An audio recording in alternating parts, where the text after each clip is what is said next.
When the time finally came to look inside Frank Fritz's estate, no one was prepared for what they would find. It wasn't just a collection, it was a revelation. Hidden away, untouched by time, were relics of an obsession that had consumed his entire life. Some were covered in dust, others gleamed as if waiting for their story to be told, but each piece held a secret, a glimpse into a man who never stopped searching for history. What was uncovered would leave everyone speechless, but to understand the full weight of it, we have to go back to where it all began. Frank wasn't like other kids. While most were busy with baseball cards or comic book, he was scouring flea markets, digging through junkyard, and exploring old garages. He wasn't just collecting things, he was chasing whispers of the past. An old sign wasn't just metal and paint. It was a silent witness to decades of history. A pocket watch wasn't just a timepiece. It had ticked through moments of someone's life. These weren't just objects to him, they were stories waiting to be uncovered. That curiosity became a passion, and that passion became an obsession. As he grew older, his searches took him deeper into barns, abandoned gas stations, forgotten storage units. Every find was a victory, every pick a new adventure. Eventually, his love for the hunt outgrew his personal collection. He opened Frank's Find, an antique shop where every item had a history, and every customer walked away with more than just a purchase, they left with a story. But even that wasn't enough. The open road called to him,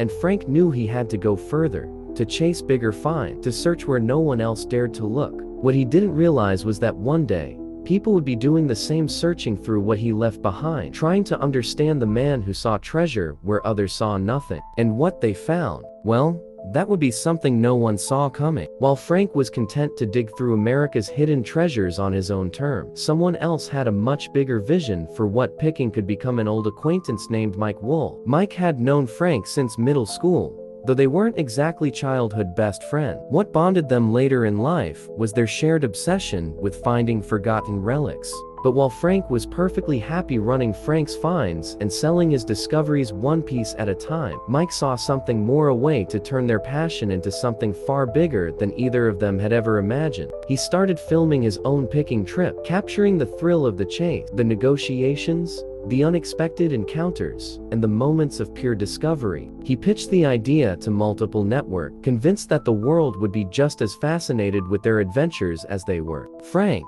on the other hand, wasn't so sure. Television wasn't his world. Digging through barns and junkyards was. The idea of cameras following him while he haggled over an antique gas station sign or uncovered a forgotten motorcycle didn't sound like something that would take off. But Mike was persistent. He knew that what made picking special wasn't just the objects, it was the people, the stories, and the history behind each find. And he also knew that Frank, with his scruffy beard, quick wit, and easygoing personality, was the perfect counterbalance to his own fast-talking, business-minded approach. Eventually, Frank agreed to join him, probably not realizing that the decision would change both of their lives forever. In 2010, American Pickers premiered on the History Channel, and almost overnight, it became a massive hit. The formula was simple but addicting: two guys traveling the country in search of antiques, uncovering history in the most unexpected places, and making deals along the way. But what really made the show work wasn't just the stuff they found, it was the chemistry between Frank and Mike. Mike was the ambitious, high-energy negotiator,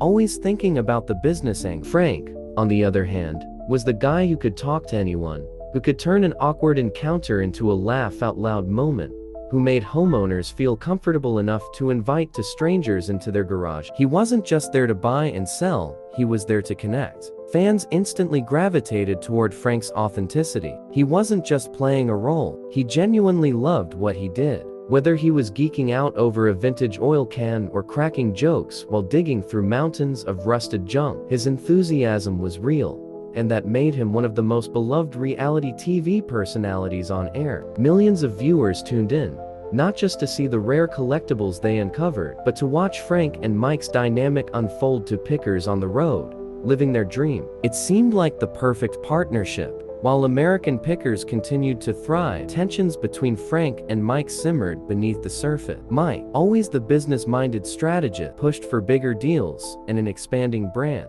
Frank, on the other hand, was more about the experience, the thrill of the hunt, the love of history, and the simple joy of uncovering something that had been lost to time. Their differences, once a balance that made the show work, slowly became a divide. Then, in 2020, everything changed. Fans began to notice something strange. Frank was missing from episode. At first, the absence was brushed off as temporary, but then the truth came out. Frank had stepped away due to serious health issue, including major back surgery that left him with 185 stitches and 2 rods in his spine. On top of that, he was facing personal struggle, including a battle with addiction that he later admitted had been affecting his life for years. His break from the show wasn't just a pause, it was a fight for his health, and possibly his future. As months passed, speculation grew. Would he return? Was this just a temporary setback? But in 2021, Mike Wolfe made the announcement that fans had feared Frank was officially no longer part of American Pickers. The statement seemed polished, professional, and full of well wishes, but there was something missing: warmth. It was the kind of message you'd expect from a network executive, not from someone who had spent decades traveling side by side with Frank. Then, Frank spoke out, and what he said shocked fans. In an unfiltered interview, he called Mike's statement BS and revealed something few had suspected during his entire time away.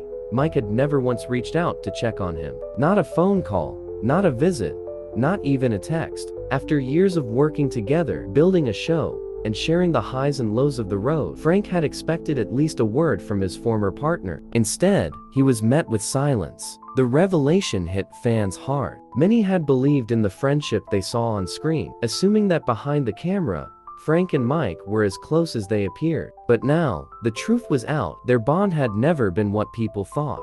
Frank made it clear he believed Mike had wanted him out of the show for a long time, and when the opportunity came, he took it. It was a bitter and heartbreaking ending to what many had seen as an unbreakable partnership. For viewers, it wasn't just about antiques anymore, it was about loyalty, friendship, and what happens when success pulls two people apart. Fans took sides, some defending Mike, others standing by Frank. But one thing was clear: the American Pickers duo that had once been inseparable was gone for good. And despite everything, the story wasn't over yet. Frank may have been off the air, but his struggles were far from behind him. And soon, his battle would take a turn that no one saw coming. For all the joy he brought to television screen, Frank Fritz was fighting battles that most fans never saw. Behind his easygoing humor and love for antique, he carried the weight of a body that was failing him and personal demons that refused to let go. His struggle with Crohn's disease had been a lifelong one, an unpredictable and exhausting illness that left him in constant pain. The disease forced him to change his diet, endure severe weight loss, and navigate a life where every meal could be a risk. Over time, the physical toll was undeniable. At one point, he lost 65 pounds in an effort to control his symptom. But Crohn's wasn't just about physical pain. It came with isolation, exhaustion, and the frustration of battling something that had no cure. As if that weren't enough, Frank was also spiraling into something even more destructive. The pressures of fame, personal struggle, and the slow unraveling of his friendship with Mike Wolfe sent him into a dark place. In 2017, his personal life began making headlines for all the wrong reasons. One night, he was pulled over on an Iowa interstate for driving the wrong way. When questioned, he admitted to drinking and taking Xanax, a prescription drug used for anxiety. He was arrested for DUI, an incident that shocked fans who had always known him as the friendly, carefree picker on TV. But his troubles didn't stop there. Around the same time, his engagement to Diane Bankson ended in a bitter, highly publicized breakup. The two had been planning a future together. Frank had bought a house, a ring, and envisioned a life with her. But then, accusations flew. Diane claimed she had caught him with another woman in their farmhouse, leading to their explosive split. Frank, however, had a different story, alleging that she had been unfaithful to him for over 2 years. The heartbreak cut deep, leaving him reeling. At his lowest point, he even got a tattoo that read, "Once a cheater, always a cheater," a permanent reminder of the betrayal he felt. As the personal turmoil mounted, Frank turned to alcohol more than ever, a dangerous path given his family history. He had watched addiction claim the lives of both his mother and grandfather, and deep down, he knew where he was headed. Recognizing that he couldn't continue down this road, he made a choice that would determine whether he had any future left. He checked himself into a 77-day rehab program, vowing to regain control of his life. It was a battle against himself, a desperate attempt to rewrite his story before it was too late.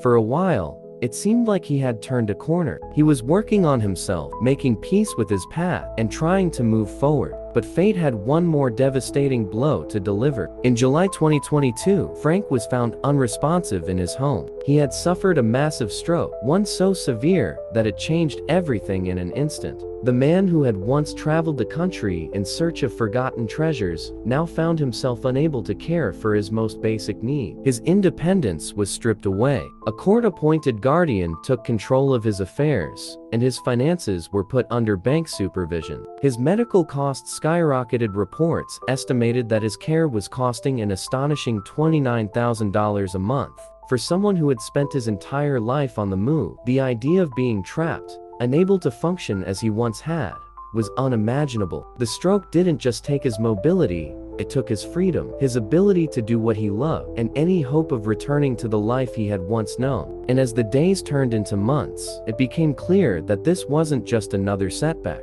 This was a fight he might not win. For years, the silence between Frank Fritz and Mike Wolf had spoken louder than words. What had once been an unstoppable partnership had crumbled into something distant, strained, and seemingly beyond repair. Fans had long hoped for reconciliation, for some sign that the bond they had seen on American Pickers had been more than just an on-screen act. But life had taken them in different direction, and for the longest time, it seemed that whatever friendship they once had was lost for good. Then came the stroke. In an instant, everything changed. The old grudges, the unspoken resentment, the bitterness of the past, none of it mattered anymore. Frank was fighting for his life, and suddenly, the years of silence felt meaningless. Mike reached out, not as a business partner, not as a co-star, but as the person who had once traveled thousands of miles beside Frank, sharing laughter, story, and countless adventure. Whatever had kept them apart no longer stood in the way. The time for pride and stubbornness had passed. Mike visited Frank during his recovery, sitting with him, talking, sharing memories of the road, the wild pick, the long drives, and the moments in between. They may not have been the same two men who had set out on the journey together all those years ago, but for a brief moment, they found their way back to each other. The cameras were gone. The show no longer mattered. It was just them two old friends trying to find closure before it was too late. But time was not on their side. Frank's condition worsened with each passing month. His body, already weakened by years of illness, addiction, and struggle, could no longer keep up the fight. By September 2024, the inevitable had arrived. The man who had once roamed America's backroads in search of hidden treasures was now confined to a bed, his journey coming to an end. When the call came that Frank didn't have much time left, Mike didn't hesitate. He dropped everything and rushed to his side. This time, there were no cameras, no contract, no distractions, just the quiet presence of a friend who had been there from the beginning. Frank's close family friend was also there, surrounding him in his final moment. Mike later revealed that he had been holding Frank's hand as he took his last breath. He whispered to him, telling him that he loved him, that he forgave him, that everything was okay. And then, in those final moments, he told Frank to go find your mom. With those words, Frank was gone. The reality of it hit hard. For years, their story had been one of road trips and rare finds, of inside jokes and unforgettable picks. But in the end, it wasn't about the antique, the fame, or the success. It was about the bond between two people who had once been inseparable. And though their friendship had fractured, in the end, it had come full circle. One last moment, one final goodbye. After Frank Fritz's passing, the world mourned the loss of a man who had spent his life chasing history. But what no one expected was that the greatest pick of all, the one that would leave everyone speechless, was the collection he had quietly built for himself. When the doors to his private garage were finally opened, what lay inside stunned even the most seasoned collector. Row after row of vintage motorcycles stood in silent tribute to a passion that had defined him. Some were covered in dust, untouched for years, while others gleamed under the dim light, as if waiting for the next adventure that would never come. Frank had always loved motorcycles. It wasn't just a passing interest, it was an obsession that had followed him from his teenage years to his final day. Long before he became a television personality. Before American Pickers ever aired, he had been drawn to the raw power and beauty of classic bike. One of his first prized possessions was a 1964 Harley-Davidson, a machine that, at the time, probably made his parents shake their head. But to Frank, it wasn't just transportation, it was a piece of history. That one bike sparked something inside him, a need to collect, restore, and preserve machines that carried the spirit of the open road. Over the years, his private collection grew, hidden from public view. Unlike the treasures he picked and sold on the show, these motorcycles were different. These were the ones he couldn't part with, the ones that meant something deeper to him. Classic Harleys, rare Indian motorcycle, and old-school choppers filled the space, each one carrying a legacy of craftsmanship and culture. Some had been meticulously restored, brought back to their former glory, while others sat in pieces, waiting for the care and attention only Frank could give them. This wasn't just a storage space, it was a personal museum, a testament to the man who had spent his life searching for forgotten treasure. For Fan, the discovery of Frank's hidden collection was bittersweet. It was a reminder of the man behind the TV persona, the guy who truly lived for the thrill of the hunt, not just for the camera, but because it was in his blood. These weren't just machines to him. They were stories on two wheels, relics of a time when craftsmanship mattered, when the open road was a symbol of freedom. But the real shock was yet to come. What would happen to Frank's collection? Would it be preserved, displayed, or sold piece by piece? As the news spread, collectors and fans alike held their breath, waiting to see the fate of the motorcycles that had meant everything to him. What happened next would be even more unexpected than the collection itself. Many assumed his estate would keep them intact, perhaps creating a museum in his honor, something that would allow the world to see the treasures he had spent his life collecting. Others believed his closest friends or family would preserve the bike, holding onto them as a lasting tribute to the man who had dedicated his life to picking. But just as Frank had spent decades unearthing surprises, there was one final twist no one saw coming. Reports surfaced that an auction was already in the works, and it wasn't just a few select items, it was everything. Every motorcycle, every vintage sign, every meticulously restored relic from Frank's collection was set to go under the hammer. It was an announcement that stunned those who had followed his journey. These weren't just possessions. They were pieces of a life spent chasing history, and now, they were about to be scattered across the world. At first, the decision seemed shocking, even heartbreaking. Fans who had watched Frank pour his soul into these collectibles questioned why his life's work was being dismantled. But then came the real revelation: the proceeds from the auction wouldn't be going into a private estate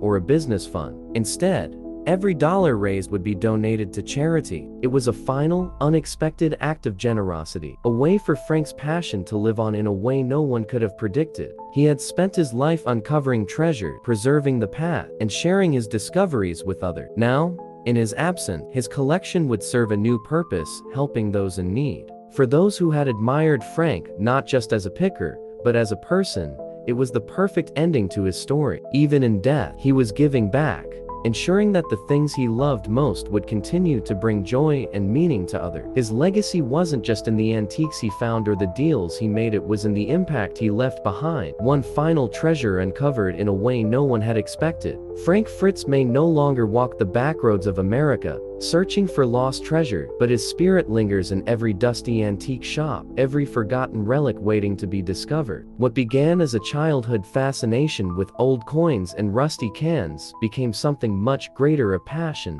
that not only shaped his own life, but also inspired millions to see history through a different lens. He didn't just collect objects, he collected stories, breathing life into items others had discarded, showing the world that the past was worth preserving. His love for picking was never about wealth or fame. It was about the thrill of the hunt, the connection to something bigger than himself. He had a way of making even the simplest find, an old oil can, a neon gas station sign, a weathered motorcycle, feel like a piece of history that mattered. Through American Picker, he brought that passion into living rooms across the country, turning what was once a niche interest into a cultural phenomenon. He made antiques exciting, not just for collectors, but for everyday people who had never given a second thought to the value of something old and forgotten. But Frank's story was never just about success. It was about struggle, resilience, and redemption. He fought battles most never knew about, against illness, addiction, heartbreak, and ultimately, time itself.